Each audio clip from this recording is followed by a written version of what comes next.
This is a 16-inch shell. It will go up approximately 1,000 foot into the air, and this one is actually a super crown, so it'll burst into a gold canopy basically of approximately 70 to 100 meters wide, and burst and come right down down to about 100 foot in the air and then fade out. And I think that's probably one of only a handful left in the country. The burn time would be over in about 10 to 12 seconds. So, nice. Once, Britain had a proud tradition of firework manufacture, but as manufacturing industries collapsed, so did the firework businesses passed from generation to generation. What remains today is a pyrotechnics display industry reliant on imports. John's company, Pendragon Fireworks, are just one of more than 200 display companies around the UK. We're taking part this year in the 2012 Champions year down in Plymouth. The firework display which we put on in 2008 was a winning display, which enabled us to take part in this year's Champion of Champions, and the equipment and stuff you see in this container is all for the 2012 championships. These here are what we call cakes. Each one is a different type, different effect. For instance, these here are a Kim Bolton cake. It sends 36 rings high up into the air, one after each other, approximately half a second in between each one. They've got so much firepower that when they actually go off, they'll vibrate through you. They have that much intensity. They are they're really thrilling items to be lighting, really. These are what we call shells. There's a variation of different sizes here. If I can just pull this one out to give you an idea what this one does. It will basically load it into a mortar tube. It's then ignited and instantly fired straight into the air, and there's a delay inside which will then burst off about 400 foot in the air. The sort of items that every kid would love to be playing with, but obviously they're big boys' toys, unfortunately. The recession has meant John downsizing his business premises and temporarily basing Pendragon Fireworks in shipping containers on a farm. The Plymouth Championships are a chance for John and his team to build a reputation and hopefully boost business. I love Plymouth. I love going down there. I love the atmosphere. I enjoy meeting all the other firework companies who just come just to watch the displays. And for me, in 2008, I dedicated it to my father because he unfortunately he was suffering with cancer, and he passed away 3 days after the display. So it was quite a upsetting up and down in Plymouth, in 2008, where it was all the highs of winning, and then leaving straight away to go and see my father on his deathbed, which wasn't very nice. So it's a lot of highs and a lot of lows in 2008, and let's just hope we can go forth in 2012 and make it even better.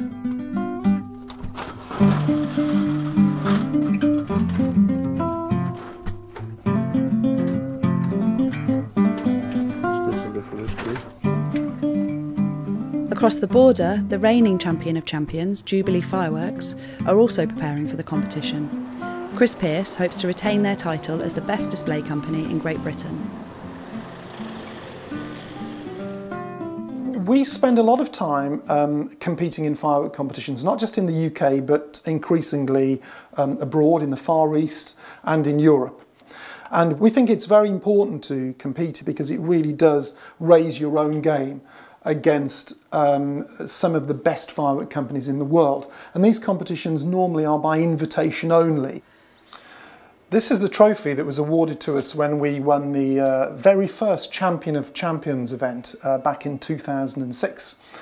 What we have to do as a company this year is to make sure that our display is in some way unique and distinguishable in a good way from the other competitors. Now, I think that's more difficult in 2012. We'll do our best to keep it, but we appreciate that this year it will be extremely difficult. The British Firework Championships celebrate the best of display design and technology. But 50 years ago, manufacture was at the forefront of the firework industry in the UK. A single company would employ over 500 workers, and firework manufacturing thrived.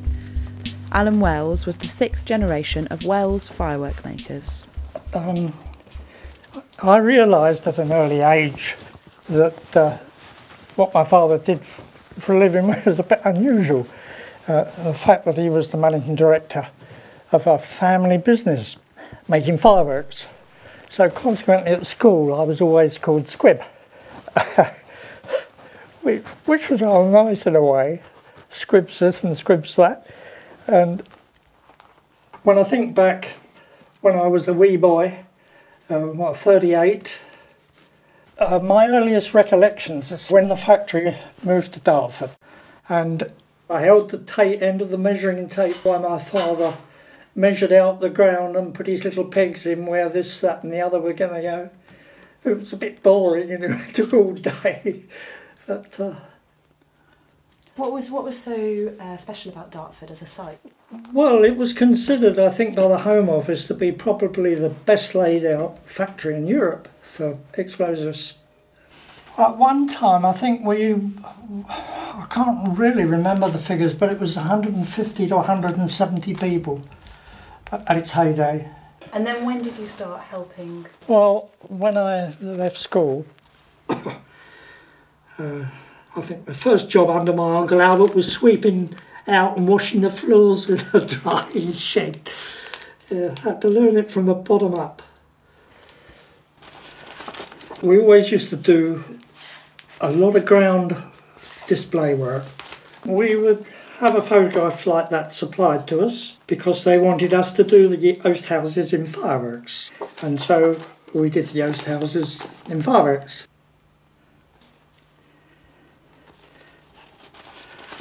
And they also wanted us to do their favourite horse, I forget its name, but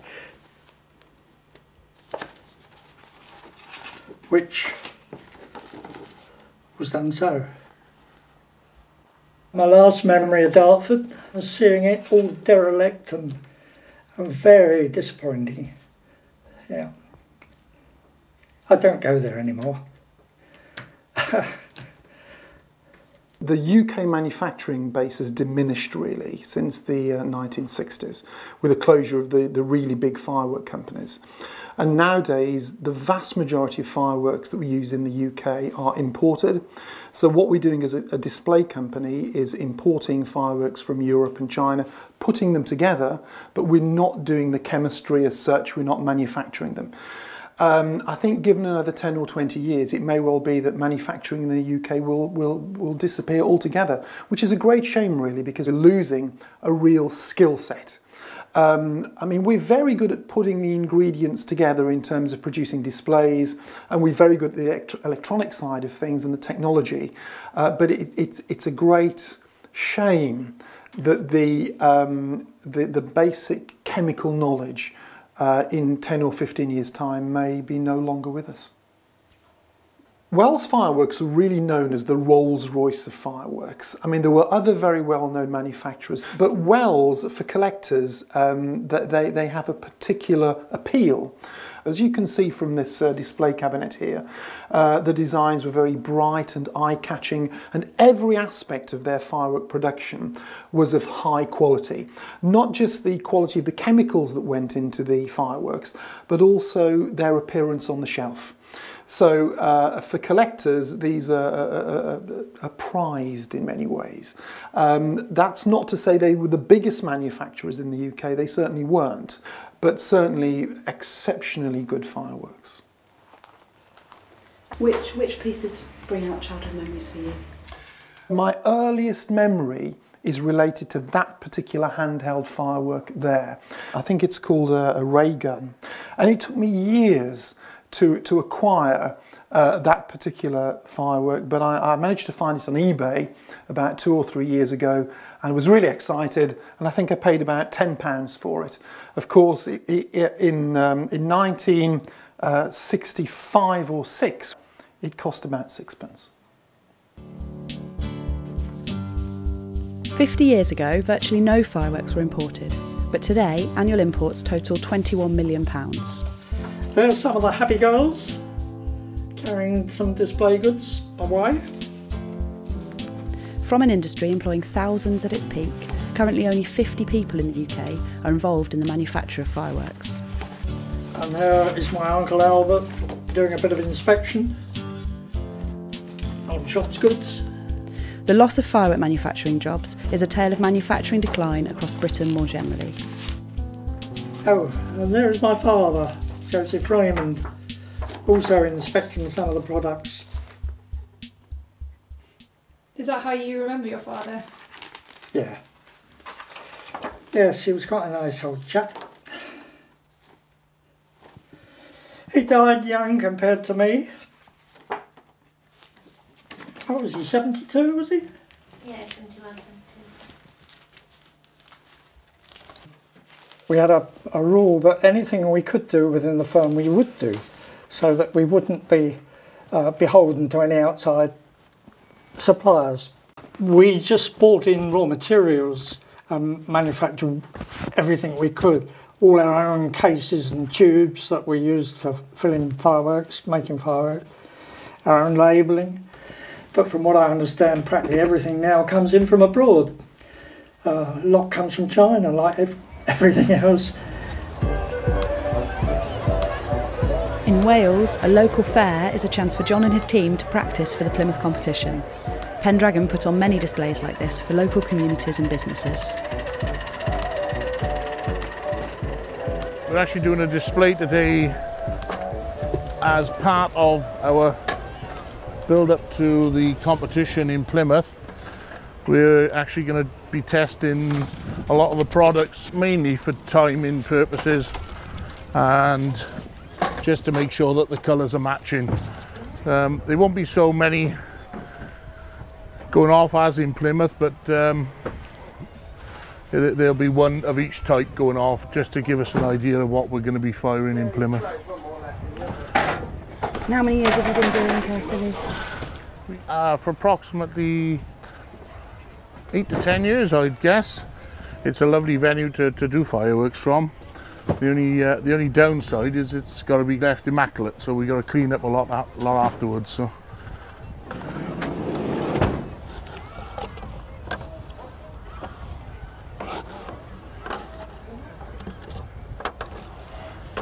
£8 million people were employed in manufacturing in 1966, but this had dwindled to just 2.5 million by 2010, the sharpest decline of any developed economy.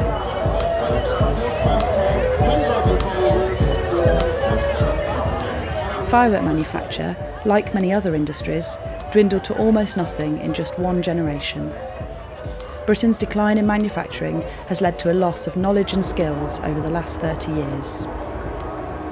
Okay, Craig, 2 minutes to firing.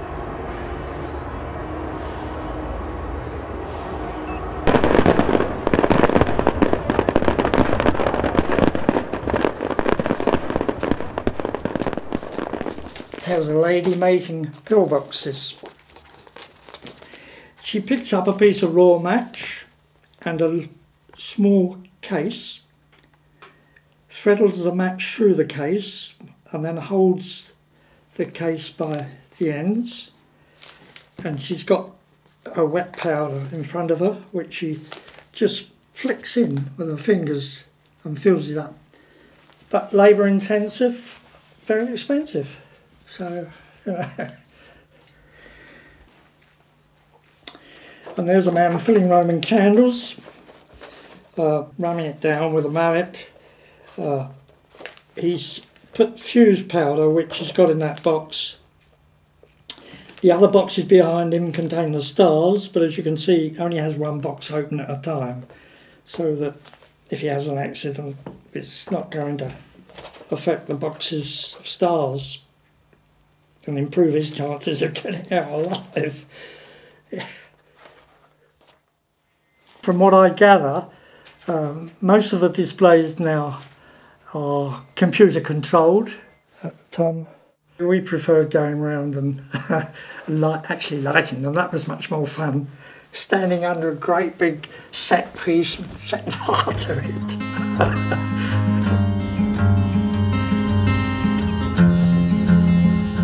Champion of Champions Day has arrived. 200,000 spectators descend on Plymouth to see these world-class shows, and for some fans, it's an annual pilgrimage. Bill Davis has been involved in the competition from the beginning and has been a judge here many times. What I like about fireworks, I guess, is that they speak all languages. They really are exciting. They are, it's powerful, magic. It lights up the sky. It's the war in the sky, and yet it's safe. You can be here. You can be part of it. You can be close to it almost. How are you feeling about the competition this year? I am looking forward to seeing the shows. I think we're going to have a pretty tough fight on, and I just hope the weather does stay good, because that can really, really make it difficult for them. What's the main change in the fireworks industry in Britain in your career? The British industry, in my lifetime, has completely changed. Most of it has gone abroad, and like many of our industries, we have, I believe, lost something in that process. What is it, do you think, that we've lost? I think we've lost the idea that work is more than an economic process. There was a whole social nexus in that, and that's what's gone.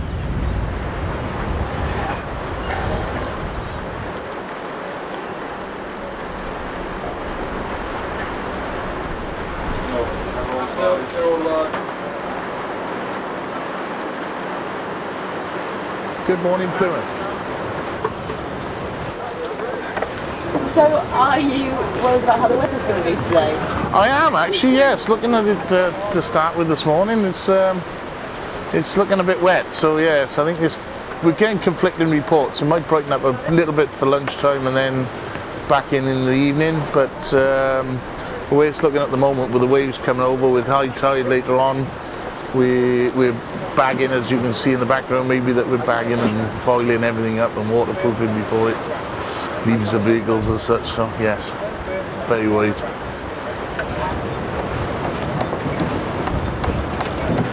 We have got lots and lots of work, lots of shells to fuse up and wire up.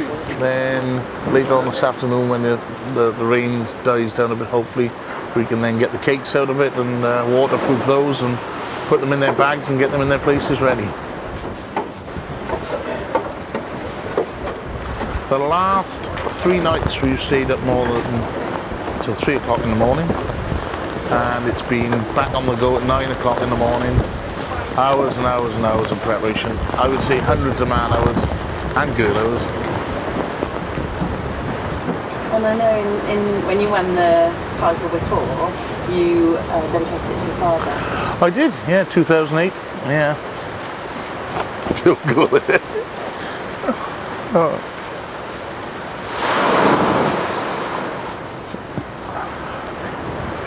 Every time we come down to Plymouth now, always, reminds us of Dad. God, this rain's coming down, isn't it? What will it mean for you if you win? I get so emotional if we win. I'd be tears and everything, yeah. So thinking about it would be fantastic, but yeah, it'd be good.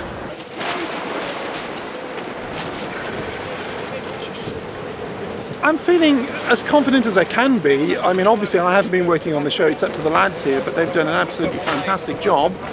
They're well on top of the work. Most of the wiring has been done, So, you know, I'm not worried in terms of lagging behind as far as the preparation is concerned. That's at a good place at the moment. So I'm quite confident, really. I still don't know what's in the show, to be honest. I've left it entirely up to Andy, who's our display designer. A lot of the preparation has already been done back at base. So there'll be wiring in the individual fireworks into particular circuits. But there's also mechanical work to be done, loading the tubes. Some of the people are simply waterproofing them, putting the silver foil over the tubes to make sure that there are no flashovers from one firework to another, and also that's there to protect them from rain. If there's absolutely torrential rain or aggressive tidal conditions and the whole thing is swamped, we're bound to lose some fireworks. So we're hoping that won't happen.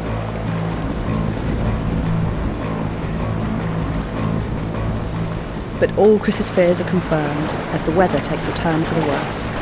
The great enemy of firework displays is wind, and the gales on the breakwater show no sign of weakening. Weather conditions like these could mean cancellation of the competition.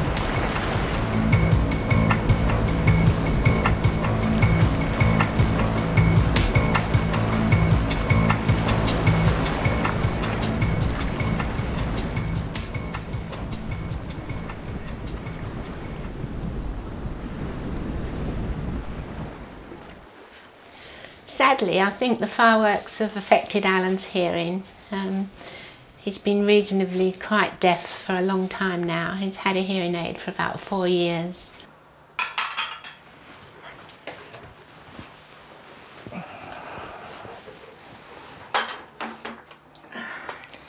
A nice cup of tea. Thank you, darling.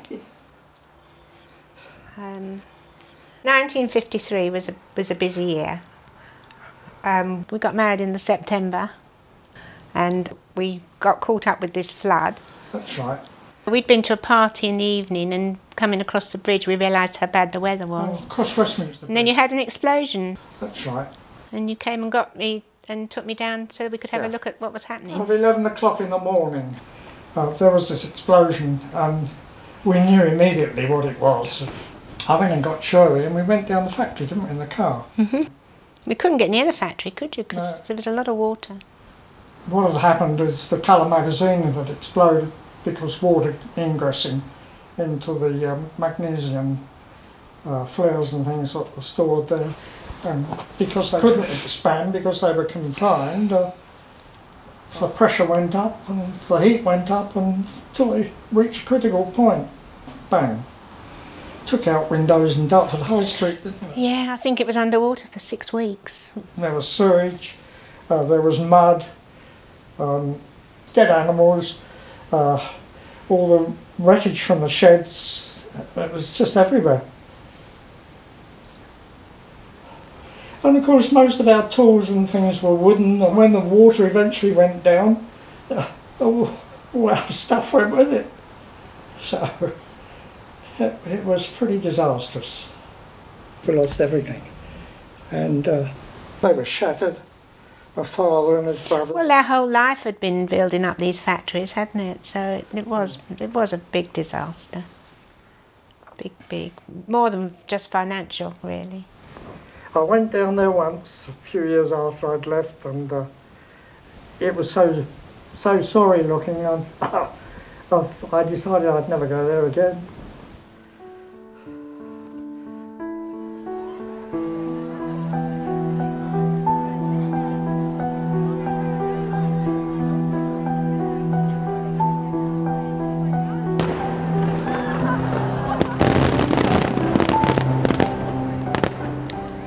Like the Wells family business, many once successful firework manufacturers have been lost to history, shattered by forces beyond their control. British manufacturing as a whole suffered a similar fate at the hands of economic policy. Over half of manufacturing jobs were lost between 1980 and 2010, a decline so severe that it outpaced the rest of Europe and the US.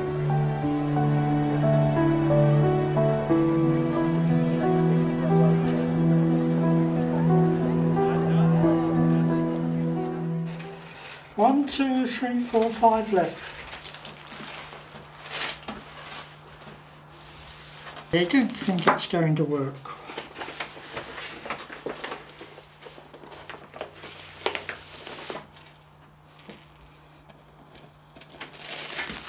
1937. Mind a shirt. Oh, it's alright, it doesn't burn anything. That's amazing. Shows you we make good fireworks, doesn't it?